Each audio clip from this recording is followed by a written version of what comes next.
kur isha në momente shumë të vështira, merja librin dhe futesha dhe në banjo. Këte, do më thënë, ajo soba ime pas ka qenë shumë e fortë.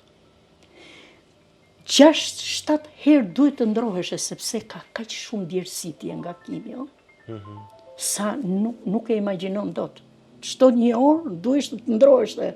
Mirë po, s'kishim edhe aq ndresa, aq shumë sa tashu, fut në furrë, do më thënë thaheshin, edhe të vishje që të ndroheshe. Ndërkohë lavatriçja vazhdonte dhe të tjera. Pse ke shumë siklete? Shumë.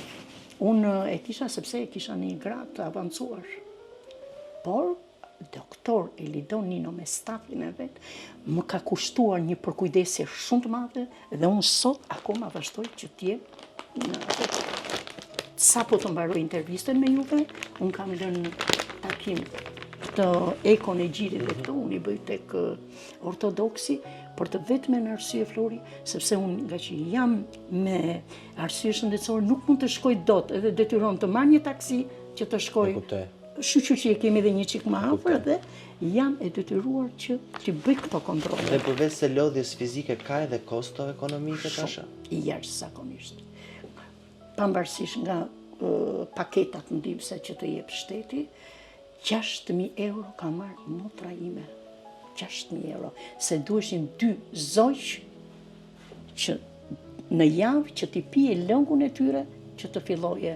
Se jo vetëm që nuk të hahet, Flori, por këtë fillon, vetëm njërë ajo acarimi i sistemit nervor. Do më thënë, je gati, thuash, shiko, mami po jap fund jetës se sa lodhjen, vajzën time të voglën, e kam lodhur jashtëzakonisht e kam lodhur.